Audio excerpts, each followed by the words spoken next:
episodio más del Estudio R.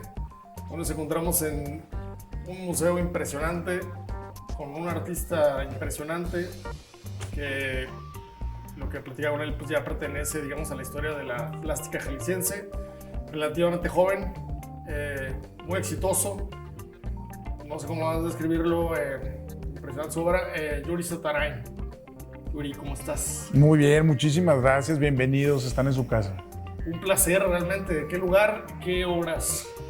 Muchísimas gracias. Estas son de tus últimas piezas. ¿Cómo se llama La serie se llama Absoluto y efectivamente es mi última entrega, mi última serie, lo nuevo en lo que estoy trabajando. Absoluto es una parte de mi vida. Cuando cierro los ojos, veo los momentos o los instantes de mi vida que se me hacen inolvidables, como un atardecer, un despertar, el alba en la mañana. Y cierro los ojos y veo ese momento en mi mente. Y cuando quiero recordarlo, solo cierro los ojos y veo lo que no vi en aquel instante. A ese momento le llamo absoluto. Y absoluto, entonces, son todos esos instantes que se han convertido en esta parte importante de mi vida. Y para ellos hice estas piezas que son estas esculturas que forman parte de esta colección porque se llaman guardianes y son los encargados de cuidar que estos momentos sigan prevaleciendo en mi vida. Entonces son como los que capturan esa felicidad y son como los que cuidan que existan esos momentos. Son protectores. Son impresionantes.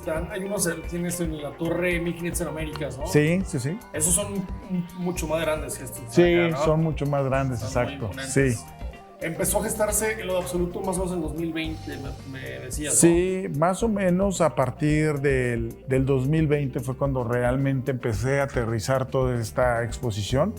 Y seguramente estos momentos, estos instantes, fueron muchos en blanco y negro y ahora empieza a gestarse otra vez de nuevo el color en mi vida. Sí, ¿no? Como la conciencia va de oscuros en tanteo a hágase la luz de alguna manera, ¿no? Sí. Sé que llegas a Guadalajara a estudiar una ingeniería. Estudié diseño industrial. Estudié diseño industrial. De hecho, mi papá me decía que de pintor me iba a morir de hambre, que tenía que estudiar una carrera y por eso fue un poco que estudié la carrera de diseño industrial. Y prácticamente siempre al terminar la universidad, a los 22 años, participé en un concurso y gané el Premio de Arte Joven de Jalisco. Y entonces decidí que era lo que me iba a dedicar toda mi vida y ya por fin como que comprobé que yo amaba el arte. Y por fin yo quería vivir de arte, ya había terminado la universidad, ya no tenía nada que ver con el diseño y resulta que salgo a buscar trabajo y me resulta tan difícil trabajar y mantenerme como pintor que entonces empiezo a trabajar como diseñador industrial. Perdón que te interrumpa, ¿te ayudó tu formación de diseñadora? Porque creo que tú eres como muy pulcra, de alguna manera como muy... Sí, yo creo que siempre he pensado o pensaba antes que debí de haber estudiado en una escuela de arte o en la Esmeralda del México, en Bellas Artes, en algún lugar que estuviera especializado prácticamente en las artes plásticas. Pero el haber estudiado diseño industrial y como diseñador industrial era tan artístico y como artista era tan diseñador industrial que entonces logré entrar en una nueva, quizá como en una nueva categoría que venía de la mano, muy de la mano con el arte conceptual. Entonces, hace 30 años fue cuando yo empecé a hacer estas obras y realmente resultaban un poco quizá incomprendidas para aquella época, pero a lo mejor estaban evolucionadas. Y el mundo en Europa estaba caminando más hacia esa área y fue ahí donde fueron más bien recibidas mis obras. Hablamos de que pues esta onda acá, tiene mucha gente quiere poner el nombre a las cosas.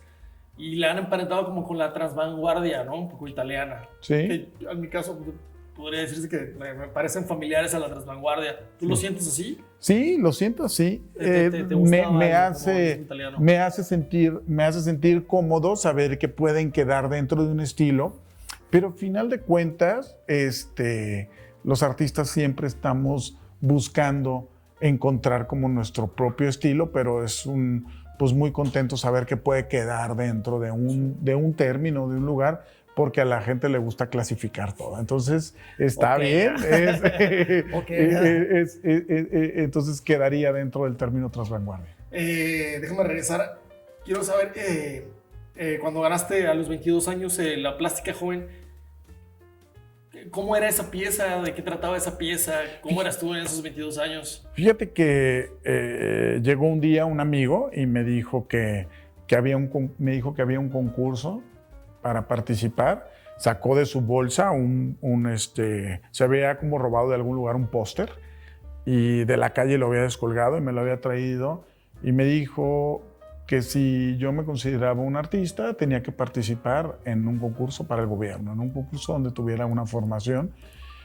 Y entonces agarré, doblé el papel y lo guardé en un cajón. Y me acuerdo que empecé a soñar y a tener una pesadilla terrible durante mucho tiempo. Me levantaba en medio de la noche, dejaba mi cama y caminaba en medio de la habitación y me veía en un espejo y veía una cara horrible. Y siempre me despertaba. Y una de esas veces me desperté y lo que me acordé fue del concurso. Y dije, entonces corrí a aquel cajón donde había guardado las bases del concurso, abro este póster y me doy cuenta que el siguiente día es el último día para entregar. Y entonces me pongo desde la mañana tempranito a pintar y a pintar. Había pasado todo el día y ya estaba agotado y eran las 3 de la mañana del siguiente día, el día de la entrega, del último día para entregar la obra para el concurso. Y a las 3 de la mañana ya no podía levantar mi brazo, si es que coloqué todos los frascos de pintura sobre el lienzo. Y nunca se me va a olvidar que algo extraño me aventó la mano así, como si fuera una resortera, y aventé todos los frascos de pintura y se derramaron en el lienzo y apareció la cara que se me aparecía. Y era la cara más horrible que había visto en mi vida, así es que me fui corriendo y de repente con mucho miedo regresé y quité los frascos de pintura de arriba del lienzo y el exceso de pintura y le hice un cuerpo grandotote porque era una obra bastante grande. Y no sé en qué momento se me ocurrió que en el pie le amarré una cadena y un avión. Lo agarré entre los brazos y le dije, tú te vas a llamar Principio para Volar. Y lo llevé a la Secretaría de Cultura y a los 15 días me hablaron y me dijeron que había ganado el premio. Eso me remite mucho a una frase que tú dices que hay un juego que se llama Intuición, que primero te dan la respuesta antes de conseguir una pregunta. Sí, después de todas estas historias que me van pasando en la vida, he hecho como un enlace con todas ellas y he entendido que la vida es como un gran libro de instrucciones, como si fuera un aprendizaje, y hay una de estas, efectivamente, estas frases que digo, que es la ley de la intuición, donde la respuesta aparece antes que la pregunta, y si lo practicas, el juego se resuelve solo. Es decir, si tú confías mucho más veces en la intuición, seguramente cada vez entre más confías en ella, más pistas te da de que existe y es realidad. Se va a ir afinando. Se va afinando, como afinar de alguna manera ese oído, ese talento. Un músculo ahí, ¿no? Sí, la intuición también es un músculo, efectivamente. Esas 46 leyes, me parece, son. Sí. Las hiciste, un poco de lo que sabemos de ti, las hiciste después cuando tuviste una gran pérdida, ¿no? Sí, tuve una gran pérdida, como un quiebre en una parte de mi vida y volví a empezar otra vez desde cero.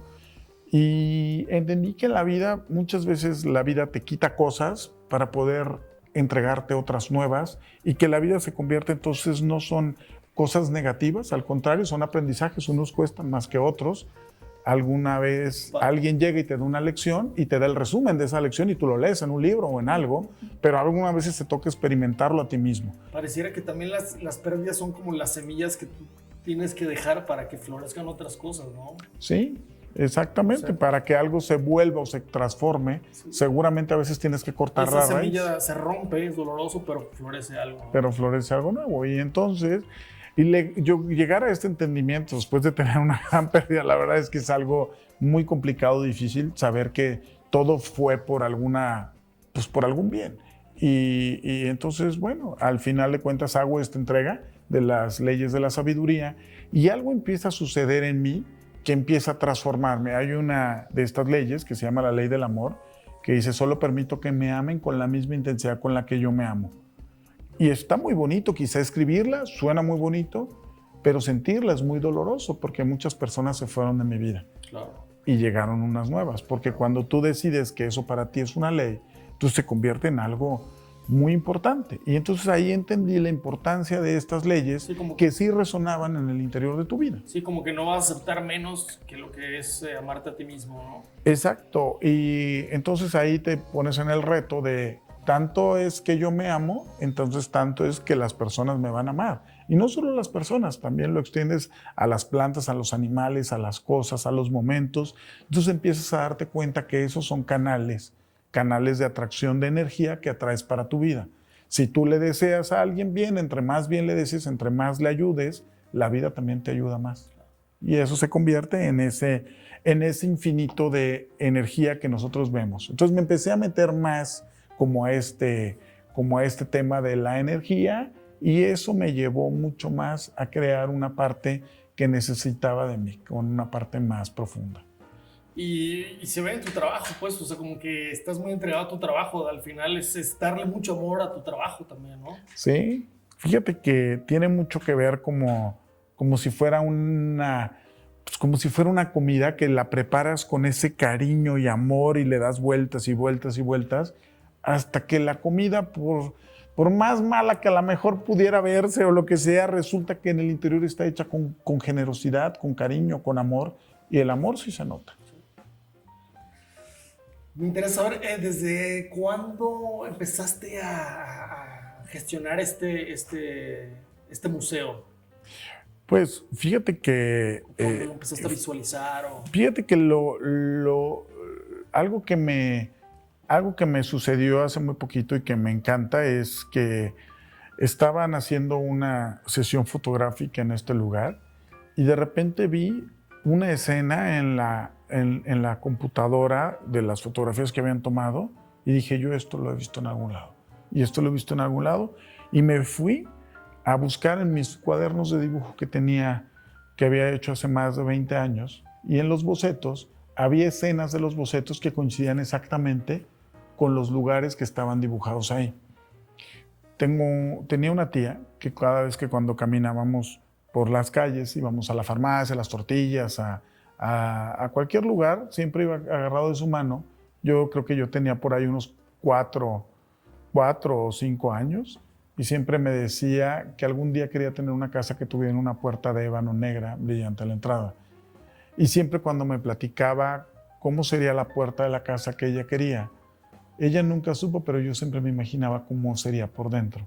Cuando llegas a este lugar, la puerta es de cristal, pero entras a un lugar negro, que era el que ella imaginaba. Y es negro y brillante, igual como ella decía.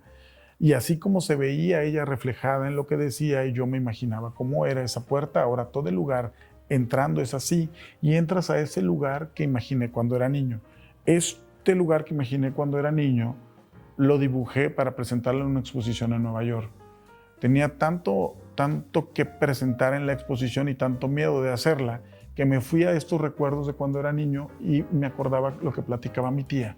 Y entonces empecé a dibujar y a dibujar este lugar. Este lugar es el que hoy nos encontramos y que se volvió realidad. Entonces, no sé si pensar que tú lo creaste o el lugar te hizo a ti. Entonces, no sé si alguien pueda ver quizá el futuro o que pueda sentirse el futuro o él mismo lo crea desde esa ansia que tiene ahí. En esa parte es en la que estoy ahorita tratando de entender, pero este lugar realmente fue creado desde que era un niño. Ahora, cuando realmente fue creado como ladrillos y todo, bueno, tenemos casi, yo creo que 1 año o algo así que fue realmente inaugurado este lugar y es parte de cada ladrillo fue construido con un sueño y sigue siendo otra vez parte de. Entonces, realmente fue gestado a lo mejor hace muchos años, pero realmente fue terminado y creado hace 1 año. ¿Y la galería o el museo de San Miguel de Allende? El de San Miguel de Allende es una galería y también hay otra galería en la Ciudad de México. Entonces, y la galería que tenemos aquí en Guadalajara. Es la más vieja, por así decirlo, la de Guadalajara, la de San Miguel y la de Ciudad de México. ¿Hace cuánto las tienes? Pues no, la más vieja de todas es la de San Miguel de Allende. Sabía. Es algo como extraño y al año después de San Miguel de Allende fue que inauguramos la de la Ciudad de México. Y muchos años después fue cuando inauguramos aquí en Guadalajara. Es como extraño, pero así es como sucedió. Y bueno, y así es como pues así es como van pasando las cosas. Uno a veces quisiera que empezáramos las cosas normales, pero a lo mejor empiezas desde otro punto de vista. Las cosas tienen vida y también tienen su propio tiempo algunas cosas, ¿no? Sí. ¿Y qué tal San Miguel? ¿Es pujante? Sí, San Miguel tiene una gran magia. San Miguel es un lugar que está lleno siempre de historia, de turistas, de gente que le da mucho sabor y mucha emoción. Entonces, al final de cuentas, es un gran ojo, un gran expositor, un gran mercado para todos los artistas y sobre todo para todos los generadores de cualquier, yo creo que también de las artesanías, de mucho que tiene que ver con esta parte del encuentro con México. Claro. Sí. ¿Te tocó vivir allá, estar mucho tiempo allá para gestionar lo de la galería? Fíjate que no. Te voy a platicar un poco de la Galería de México cuando tuve esta gran pérdida o decaída en mi vida. Un día le dije a mi asistente, cómprame un vuelo para ir, porque me voy a ir a México y tenía mucho tiempo que no viajaba a ningún lado. Y me dijo, sí, le compro un vuelo. Y yo, sí, cómprame un vuelo, me voy a México. Y entonces iba caminando por Polanco. Onda random, pues, o sea, así no. Como loco, me fui, consígueme un vuelo, me voy a ir a México. Y entonces empecé a caminar y dije, yo tengo que abrir una galería aquí en México, porque México siempre es como un gran mercado y obviamente, bueno. Y entonces van pasando unos amigos en su coche y me saludan, hey, Yuri. Y entonces yo volteo y, hey, ¿cómo están? ¿Qué andas haciendo? Y yo, caminando. ¿Cómo que caminando? A ver, súbete. Traías como toda esta locura de todo. Me subo en el coche y me dicen, ¿a dónde vas? ¿Y por qué vas caminando? Y yo, es que ando buscando galerías. A ver, ¿cómo que andas buscando galerías? ¿Para qué? Pues es que quiero abrir una galería aquí en México. No. Y me dijeron, ¿pero ¿en dónde? ¿Aquí en Polanco? Y yo, sí. Y dijeron, a ver, ¿pero qué es lo que buscas? Y yo, pues un lugar para rentarlo y venir a abrir una galería. Y me dijeron, pues nosotros tenemos un lugar que te lo podemos dar, entonces te puedes quedar ahí. Entonces ya dije, pues vamos, me dijo, ¿quieres ir a verlo? Y yo, pues vamos, y entonces tengo la galería en México. O sea, realmente yo me fui y abrí una galería, entonces por eso es como, te fuiste un tiempo a ver cómo. No, me fui una mañana y regresé en la noche. Y regresé en la noche ya con una galería en México. Y entonces desde hace, creo, por allí más de 15 años o no sé qué, está la galería puesta en México. Sí. Qué buena historia. Te digo que mi vida está hecha de pedazos de historias y cosas que me van sucediendo. También algo como quizá lo que le dio como algo a mi carrera fue que un día había hecho una pieza y la tenía en una exposición y llegó una persona y me dice, ¿quién hizo esa pieza? Y le dije, yo la hice. Y me dijo, eso no es verdad, usted debió de haber copiado esta pieza. Y yo, no, ¿pero por qué? Porque yo la acabo de ver allá en Nueva York. Y le dije, sí, yo la vendo. Me dijo, no, me dijo. O sea, a ver, ¿cómo alguien de aquí está exponiendo en la Quinta Avenida en Nueva York? Le dije, sí, yo se la mando a alguien y un galerista la pone allá. Y me dijo, no, a ver, si me logras comprobar que tú lo hiciste, yo te ofrezco un contrato para trabajar en mi compañía. Y yo entonces le dije que viniera a mi estudio y vino a ver los papeles, las piezas y me dijo, estoy impactado, ¿es en serio que tú eres el que la hizo? Pues dicho y hecho, usted tiene un contrato y tiene 3 años para... ¿Cuál es la compañía? Es una compañía en Estados Unidos, que ahorita no voy a decir, pero bueno, es una compañía en Estados Unidos. Y para que... Entonces hice un contrato y ahí fue cuando me fui a vivir a Oaxaca. Entonces viví en Oaxaca durante estos 3 años que duró el contrato y desde ahí estuve haciendo este enlace para estar enviando las obras a Nueva York, a Houston, a Miami y a otras partes de Estados Unidos. Y eso es lo que me hizo realmente como tener quizá como saber cómo estar en todos estos lugares en Nueva York, ir y venir, y entonces se convirtió esta experiencia como en la gran maestría de mi vida para poder estar allá, estar yendo a los eventos, exposiciones y todo, y saber cómo es el mundo del arte. Impresionante. Y fue así, que alguien vino, vio una pieza y aquí en Guadalajara y al final ya estaba Que ahí. no te creyó, le dijiste, soy Yuri Satarán. No, quisiera.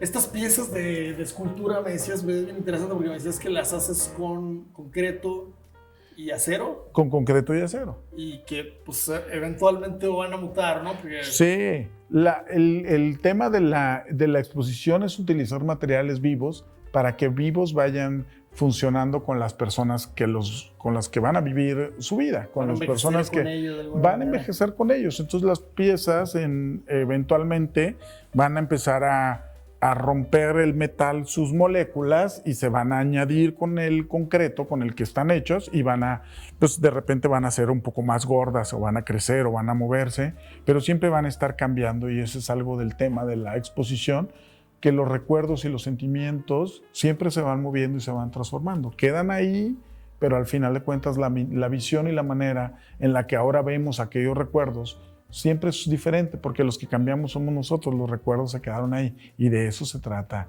que estas piezas sigan y continúen su evolución con las personas que las estén apreciando. Es bien interesante lo que dices porque al final el recuerdo no es lo que tú viviste, o sea, es ya una distorsión de lo que viviste. Sí, y sobre todo, ¿qué recuerdas? Y con lo recuerdas como en este momento. De hecho, hay una pieza que tengo que son unas cajas, y cada caja es una instalación que se compone de 24 cajas, y las cajas tienen una puerta medio abierta, otra puerta muy cerrada, y abajo hay un llavero, y el llavero tiene muchos más llaves que cajas de las que hay colgadas en la pared.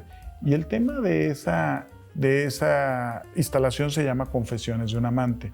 Cuando tú te acuerdas de un recuerdo de un beso, de una cosa apasionada, es como abrir una pequeña puerta. Y entonces algunas que quieres mantener muy cerradas, hay otras que quieres mantener abiertas, pero muchas veces recurres otra vez al mismo tema de aquel beso, de aquella cosa, para volverte a inspirar o para volver a recordar o para lo que tú quieras. Pero al final por eso hay mucho más llaves que cajas. Entonces la exposición que hago o que he venido haciendo durante toda la mayor parte de mi vida tiene que ver con el amor. Escribo una historia que se llama Historia de Amantes, y esa exposición es la que vengo transformando desde hace, como si fuera una gran telenovela. Voy pintando a los amantes de la historia y voy entrelazando cada una de estos temas. Ahora la primera entrega que hice de esto se llamó Despierta tus sentimientos, y esta exposición la presenté en Nueva York, y realmente era la escultura que iniciaba, era una gran pieza como de 3 metros de alto y era un corazón. Cuando tenía esta pieza montada en una exposición en Oaxaca, en la Galería de Oaxaca, llega una persona y me dice la galerista: oye, Yuri, hay alguien que quiere comprar esta pieza, pero quiere primero antes hablar contigo. Entonces me marca y me dice: fíjese que nosotros queremos comprar su pieza, pero en realidad quien la quiere es mi hija, y mi hija tiene 14 años. Entonces es muy extraño que una niña quiera comprar una pieza. La vio y dice que ella quiere ese corazón para ella. Entonces nosotros le dijimos que ella tiene que tener su fiesta de 15 años, que qué prefiere, si la pieza o la escultura. Entonces me dijeron, ¿por qué no le hablamos al artista y le preguntamos qué opina? Y yo le digo, no, yo opino que compre la escultura, y no quiero que la compren porque la van a comprar en sí. Es porque hay tantas veces que nosotros queremos que las personas tomen decisiones en su vida. Imagínate que una niña de 14 años toma la decisión de tener una pieza y una escultura para ella, y que sea su primera obra. A lo mejor será una gran coleccionista en el futuro, a lo mejor están destapando una gran artista, a lo mejor están destapando a alguien que va a ser un gran conocedor de arte porque se va a enfocar y le van a cambiar su vida. Y quizá una fiesta la puede tener todos los días, Claro. pero haberse apasionado y decir quiero pieza. tener esa pieza para mí, pues yo creo que la compraría. Y al final de cuentas la compraron y se quedó con la pieza. Algo le detonó a la chica, ¿no? Algo. O sea, algo tenía. ¿Qué tal tu estancia en Oaxaca? Pues fue increíble, la verdad es que ¿Tuviste contacto con los otros artistas de ahí? Al principio no, realmente el contacto con los otros artistas es en esta época de mi vida. En aquella época no tuve ese gran contacto con ellos, pero nació en mí algo. Yo el primer día que llegué a Oaxaca yo me quería ir, yo ya no quería vivir ahí porque todo era extraño, todo me parecía diferente a lo que yo estaba acostumbrado. Y voy a decir eso como que extraño es porque todo camina de una manera diferente. Hay muchas fiestas, cada fin de semana hay una fiesta. Y entonces yo decía, pero a ver, yo no entiendo este lugar, este ritmo de vida. Y, híjole, algo que me pasó terrible en mi vida, que hay un lugar que amo, que es Mazatlán, que yo nací ahí. Guadalajara ha sido mi casa durante más de 30 años y amo vivir aquí. Pero realmente quien se roba el corazón de mi vida es Oaxaca. O sea, Oaxaca ahí ahora, primero no quería vivir ahí y luego no quería salir de ahí. Ahí se quedó tu corazón. Se quedó mi corazón ahí. Realmente esa ciudad tiene un encanto. Se me hacía muy apartada de lo que yo conocía, porque además no conocía yo esa parte de México.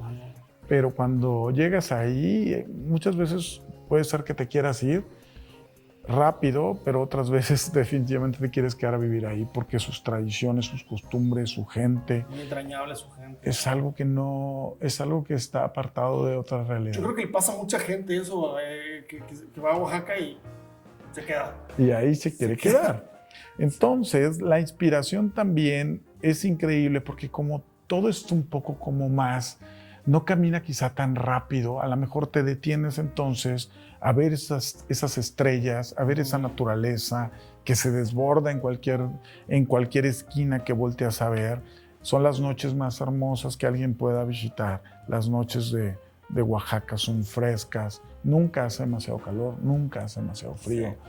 Es de verdad que el ruido de sus arroyos, de su gente, de sus fiestas, tradiciones son maravillosas. Entonces, realmente mi paso por esa vida, realmente ahora sí que vino a transformarme la vida como la vivo y como la siento desde entonces. Entonces puedo y pienso que soy una persona diferente por haber vivido ahí. ¿Te imprimó tu manera de sentir de alguna manera en tu estancia en Oaxaca? Pues claro, sí, claro. Y eso es lo que creo que hacen la mayoría de los artistas que viven ahí. Solamente voltean a ver todo lo que pasa y entonces encuentran una historia a cada momento.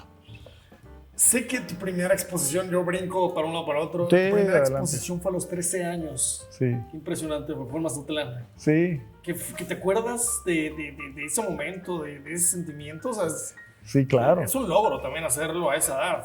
Sí, por supuesto. ¿Qué obras? O sea, me interesa saber qué pintabas. Fíjate que pinté frutas. Me acuerdo que lo hice en la mesa de la casa de mi abuelita, en la mesa del comedor. Ahí fue donde dibujé las primeras acuarelas.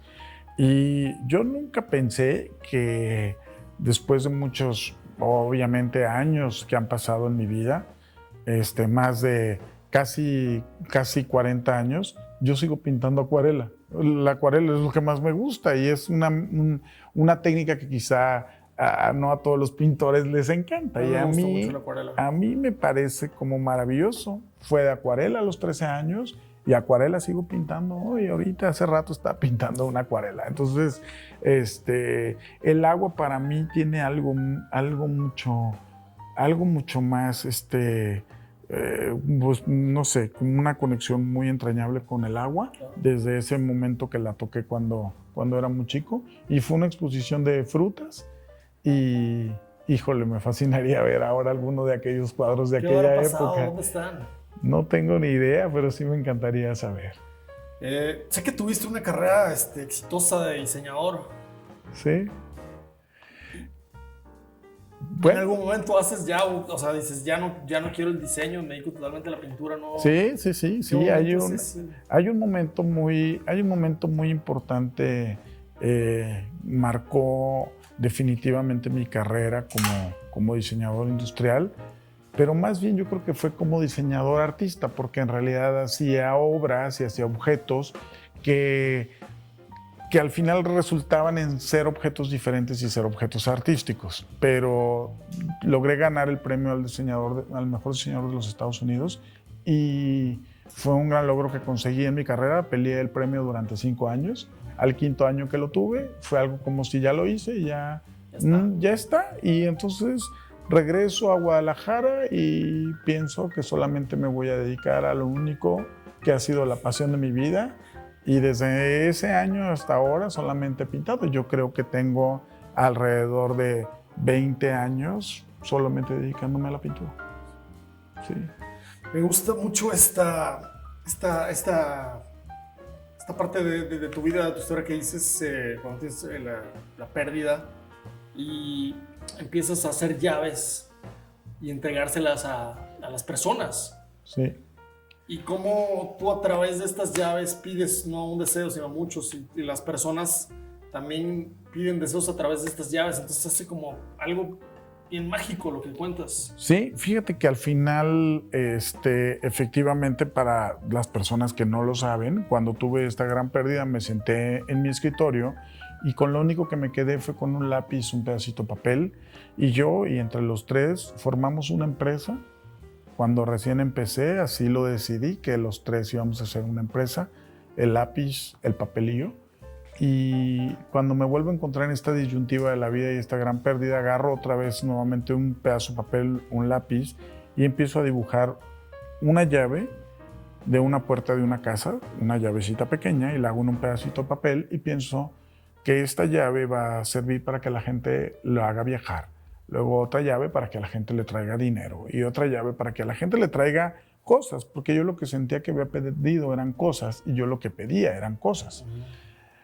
Hice una gran fiesta y reuní a 150 personas y a cada una de estas personas le di una llave. Pero antes de terminar la llave le puse 4 números a cada llave. Y cuando las personas llegaban al lugar donde di las llaves en este evento, la gente decía que cómo supe que ese día se casaron, cómo supe que ese día era su cumpleaños, cómo supe. Y entonces yo decía que yo no entendía nada. Lo que estaba haciendo con esa llave es que estaba abriendo la puerta a la posibilidad de hacer magia con las cosas que hacía. Esa parte de ser mago y poder crear y cambiar no solo mi vida, sino la vida de los demás, se convirtió en algo emocionante y hoy resulta en algo con una gran responsabilidad. Pero bueno, entre esos números de las llaves, yo veía que a todo el mundo le coincidían los números, o en algún momento estas llaves, ese número iba a abrir algo. Cuando yo estaba haciendo un cambio para venir a este lugar, yo también me di una llave ese día. Y durante mucho tiempo pensé que esos números seguramente a las personas les habían coincidido por suerte o por algo, pero la verdad es que yo quisiera hacer que esos 4 números coincidieran en mi vida, pero no coincidían para nada. Estaba tomando la llave apenas hace poquito para traerla a este lugar y la descolgué de la sala donde la tenía y me di cuenta que los 4 números de la llave son los 4 números de la entrada de esta casa. Entonces, siempre, cada vez dije, ¿por qué tuvieron que pasar todos estos años? Porque las llaves las hice hace más de 12 años. ¿Por qué tuvieron que pasar todavía 12 años para decir, creo en lo que hago, creo en lo que hago? Pero cuando realmente ya ahora sí dices, esto sí tuvo que haber sido magia, entonces digo, ¿sabes qué?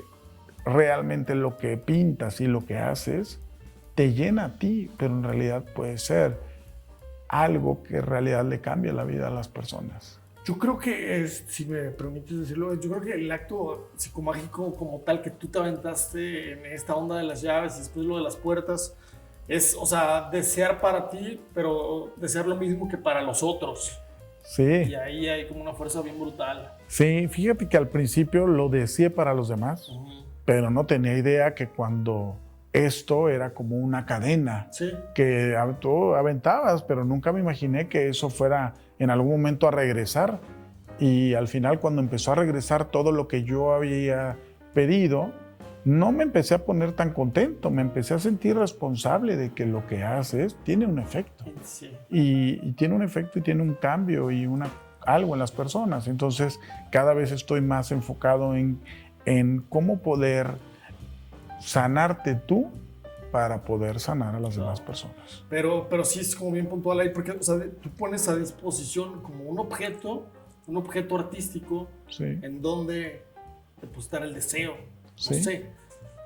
Yuri, ¿tú crees que el artista de alguna manera como fungen como gurús de alguna manera, te hacen ver otras realidades? Sí, claro, yo creo que Después de un tiempo me di cuenta que todo el tiempo que uno dura o está enfrente de un lienzo, lo que va haciendo es que en realidad es una meditación, es el largo periodo que uno tarda en estar ahí hablando con la obra, se convierte en una respuesta de la misma obra y esa meditación logra bajar información que está en el universo y que entonces llega y se plasma en ese instante ahí.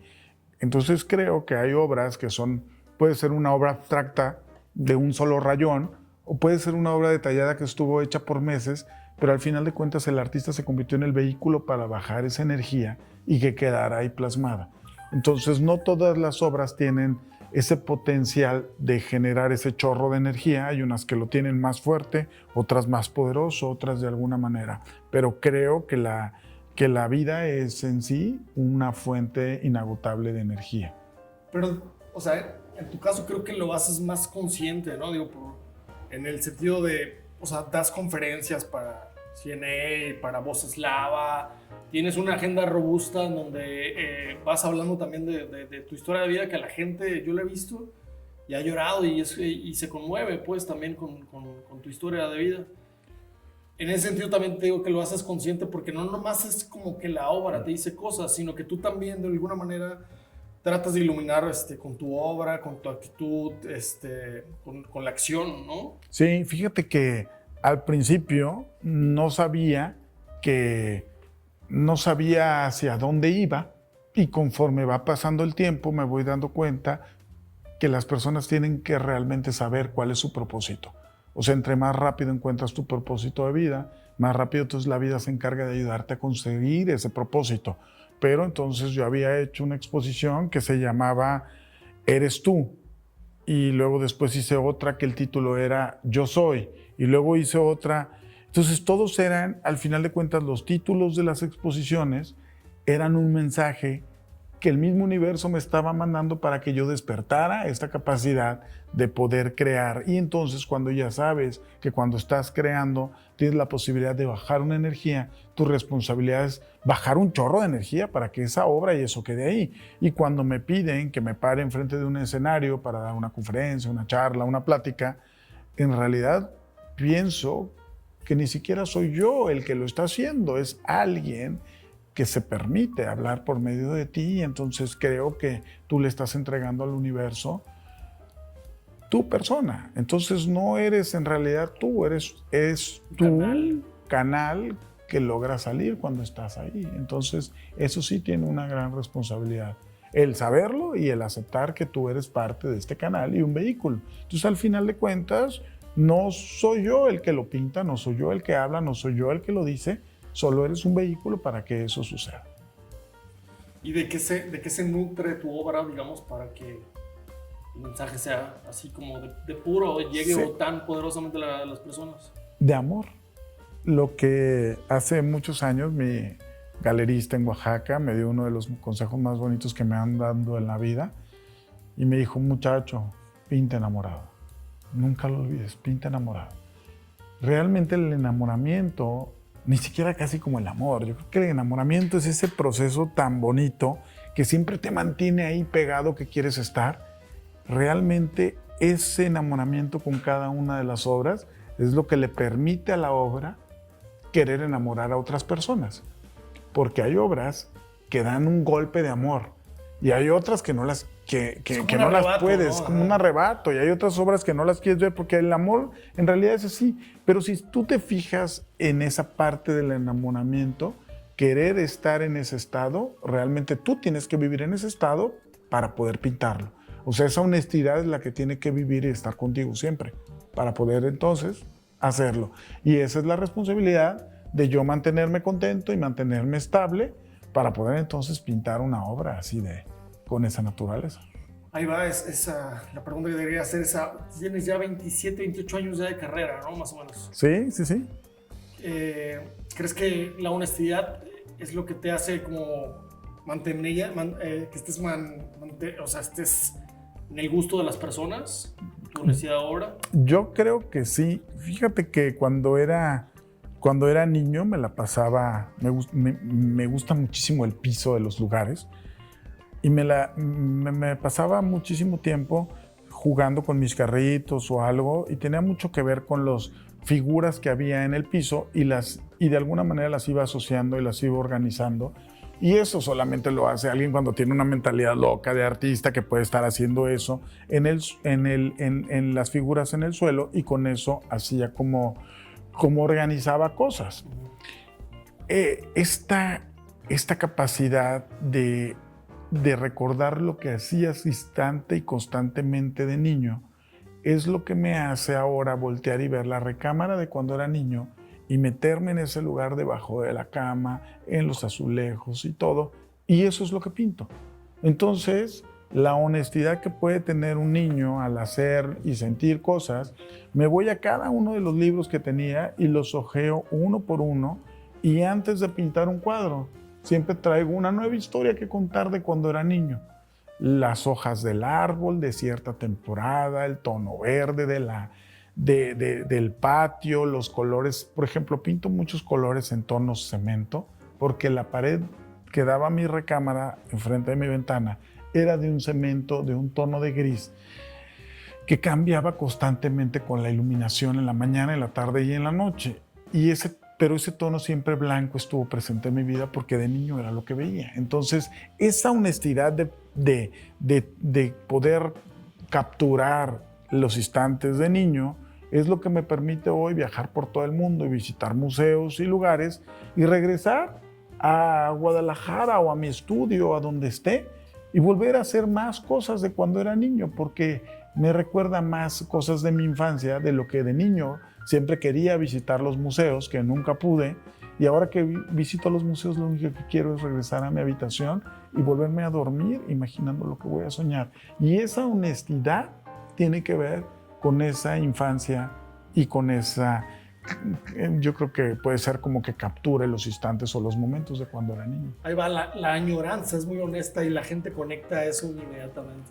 Eso exactamente, sí, exactamente. Esa es en realidad la pureza. Qué chido lo que dices, lo de la pared blanca, porque de alguna manera estaba viva por la iluminación que iba mutando en el día, ¿no? Sí, exactamente. Y te hacía sentir diferentes cosas dependiendo de la luz, seguramente. Sí, y hoy muchas de mis obras son muy blancas y las personas puede ser que piensen, es que quizá hoy el color blanco está de moda o lo que puedan pensar, pero en realidad pues no veo esa parte, porque esa parte es la que tiene que ver y a lo que responde el diseño. El arte responde a una parte emocional y el diseño responde a una parte comercial. Esa parte de poder voltear a ver que las cosas que yo vi sentí de niño son las que se han convertido hoy en el nuevo camino que tú creaste para que después pase por allá arriba la humanidad y la evolución en el mundo. El arte es evolución y el arte genera ese cambio que existe y que todos estamos esperando. El arte siempre va a ser innovación, el arte siempre va a ser algo que siempre va mucho más adelante que cualquier cosa. Entonces está a ver o tener la capacidad de niño de ver mis historias ahí dentro de mi habitación, eso es lo que hace que hoy en día estas obras se encuentren en estos lugares que hoy están haciendo que formen parte de colecciones que generan imágenes, historias y pensamientos en las otras personas. Y entonces la pared esa del niño se convierte hoy en estos muros también blancos de estas paredes que tengo ahora aquí. Pero estas paredes blancas que tienes siempre te remiten, como dices tú, como este estado meditativo, donde puedes encontrar conocimiento o cosas, ¿no? Sí. Y tienen mucha añoranza detrás. Cada lienzo blanco y cada entrega que hago de una nueva pieza tienen ese sentimiento de esa pared cambiante de cuando era niño. Entonces algunas veces toca que pinte las sábanas y pinte las almohadas y pinte cosas, pero siempre estoy ahí metido viendo la humedad en las paredes, el frío que sentía, el calor de la mañana. No sé. ¿Y sabes qué? O sea, más allá de verlo, yo creo que lo sientes, como que tienes esta inteligencia kinestésica, ¿no? Sí, y para las personas que a lo mejor están viendo este video, el lugar huele a lo que olía mi casa de niño. Ese sí es un olor que he traído recurrentemente en mi historia. Y cuando las personas llegan aquí y dicen, esto huele a Yuri, Yuri es ese olor. Para mí los olores son muy, muy importantes en mi vida. Y mi olor favorito es un olor seco, húmedo.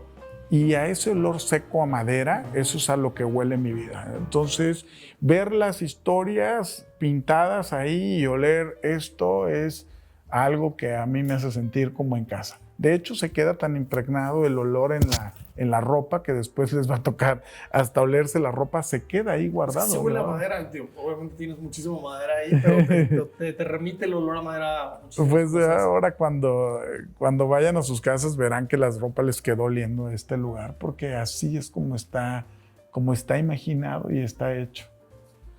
¿Estas piezas, qué técnica las hiciste, Yuri? La mayoría de las obras que están aquí son acrílicos y son hechos en tela, y también hay muchas que son técnicas mixtas y tienen óleos, pero yo creo que me encuentro mucho más contento cuando estoy haciendo la acuarela y la parte que tiene que ver con el agua más que con el aceite. Te he visto el acrílico también lo usas muy aguado muchas veces, ¿no? Sí, sí. Muy acuareloso de algo. Me gustan mucho me gustan mucho las veladuras y me gustan mucho las capas. Entonces esa parte de ir poniendo y encontrando esas capas me gusta. También cuando era niño me regalaban muchas cartas y tachaban cosas que decían las cartas. Y a mí la carta no me importaba, lo que me importaba era por qué habían tachado y lo que tacharon.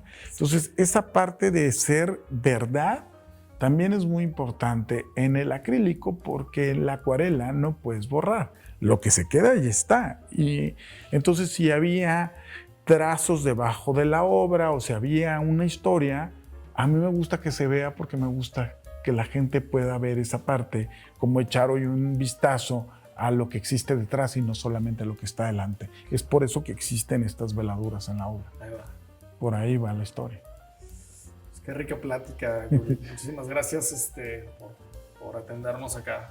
No, sé hombre. que tu obra se ha ido a muchas partes del mundo, estuvo en París, estuviste en Italia hace poco, no paras. ¿Qué sigue ahorita para ti? Pues estoy muy feliz porque estoy preparando terminar una parte muy importante que ha sido este año, recibiendo un doctorado honoris causa en la ciudad de Chicago para finales de año, y una exposición en París y otra en Barcelona. Eso es con lo que estamos preparando para cerrar este año. Impresionante.